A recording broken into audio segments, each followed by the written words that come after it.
కామారెడ్డి జిల్లా బాన్స్వాడ మండలం తడ్కోల్ గ్రామంలోని శ్రీ రుక్మిణి విఠలేశ్వర మందిరంలో అఖండ హరినామ సప్తాహ కార్యక్రమం భక్తి శ్రద్ధలతో కొనసాగుతోంది. బుధవారం 3వ రోజు శ్రీ బాలయోగి శ్యామ్ సుందర్ గిరి స్వామీజీ తుకారం మహారాజ్ అభంగాలపై ప్రవచనం చేశారు. భగవంతుని నామస్మరణ ఎల్లప్పుడూ ఉండేవారే నిజమైన భాగ్యవంతులు, ధనవంతులను తెలిపారు.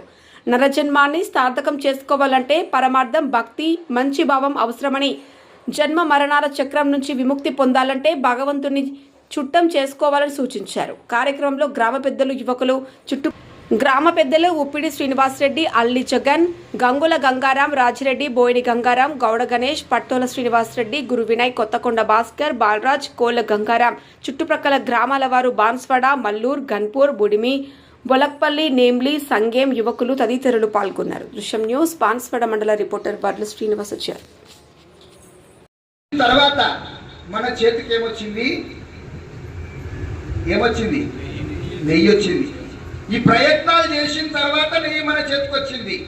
మహారాజు గారు అంటారు, ఈ ప్రయత్నం చేసిన తర్వాత నెయ్యి ఏదైతే చేతికి వచ్చిందో ఆ నెయ్యి అంటే తాత్పర్యం. మనం ఇప్పటిదాకా చేసిన పనిలో తాత్పర్యం ఏంది? నెయ్యి. దాంట్లో నుంచి వృధాగా పోయేటి వస్తువు ఏంది? దేనికైతే విలువ లేదు ఆ వస్తువు ఏంది? దాంట్లోది సల్ల. నెయ్యి 1000 రూపాయలకు లీటర్ ఉన్నది, సల్లనేమో 40 రూపాయలకు లీటర్ ఉన్నది. అందుకోసమని చెప్పేసి సల్ల ముందటి కాలంలో ఆ బర్రెల సల్లని బర్రెల ముందట పెడుతుంటే బర్రెలు తాగుతుండే ఆ సల్ల. ఇప్పుడు పాలే మందికి దొరకొచ్చినాయి అని చెప్పేసి మంది సల్ల తాగుతున్నారు. ముందటి కాలంలో పాలు తాగడము, వర్జిన్ చేయడము, పైల్వానికి చేయడము, ఇది మొత్తం ఉంటుండే. ఇప్పుడు అవన్నీ లేవు.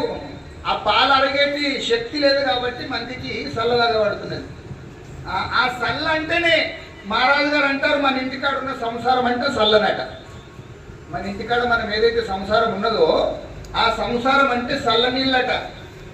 గరీ తాకాచే సరోవర్ ఏథే నవనీతాచే పూర్ नाही देखिले ते मिळे भोग सुखाचे सोहळे तुझी संगती झाली आमुची निश्चिंती नाही देखिले ते मिळे भोग సుఖాचे सोहळे. ఆ ఇంటికాడున్న సంసారం ఎంత చేసినన్నా కానీ మహారాజు గారు అంటారు, అది ఎంబటచ్చేటి సంసారం కాదు. ఆ సంసారంలో ఎంత ధనం జమ చేసినన్నా కానీ ఆ ధనంతో మన ప్రాణానికి ఒక రోజు భయం ఉన్నది. తుకామని ధనాసాటి దేతి ప్రాణ. ఆ ధనంతో మనకు ఒక రోజు ప్రాణానికి ముప్పు ఉన్నది. కానీ ఇక్కడున్న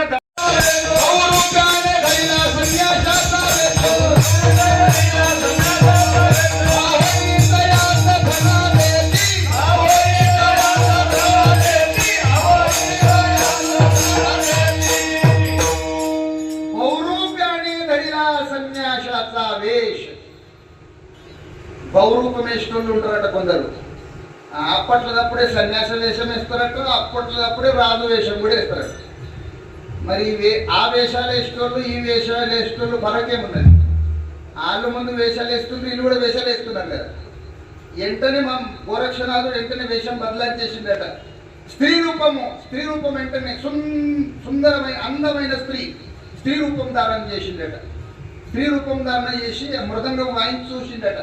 వాయించి చూపెట్టంగానే వాళ్ళకి మంచిగా అనిపించింది. 14 విద్యలు, 64 కళలు, మొత్తము నిపుణమైన గోరక్షనాథుడు. గురువు కంటే కూడా బాగా పెద్ద విద్య గోరక్షనాథుడు ఉండింది. అందుకని చెప్పేసి గోరక్షనాథ్ కిమయాగారు అని చెప్పేసి బాగా పెద్ద పుస్తకం ఉన్నది ఒకటి. ఆ కిమయాగారులో మొత్తము ఎంతైతే నాతు విద్య ఉన్నదో ఆ విద్య మొత్తం అందులో ఉన్నది. అక్కడ మీ కిమయాగారులో అది ఎవరు రాసిండ్రు అని అంటే గోరక్షనాథుడు ఉండండి. ఆ గోరక్షనాథుడు వాళ్ళతోని స్త్రీ రూపంలో స్త్రీ రాజ్యానికి వెళ్ళాడు. అక్కడికి వెళ్ళిన తర్వాత నృత్యం స్టార్ట్ అయింది. మంచిగా మృదంగం కొడుతున్నాడు. మృదంగం కొడుతున్నాడు అంటే అక్కడ ఉన్నోళ్ళు మొత్తం డులుస్తున్నారు. ఇట్లా ఎక్కడోళ్ళు అక్కడ దాంట్లో లుబ్ధమైపోయారు. ఆ భజనలో, ఆ నృత్యంలో ఆ లుబ్ధమైపోయినప్పుడు మాత్రం ఆ మృదంగం లెక్క ఒక బోధ తీస్తున్నారట. చలో మచిందర్ గోరఖనాయ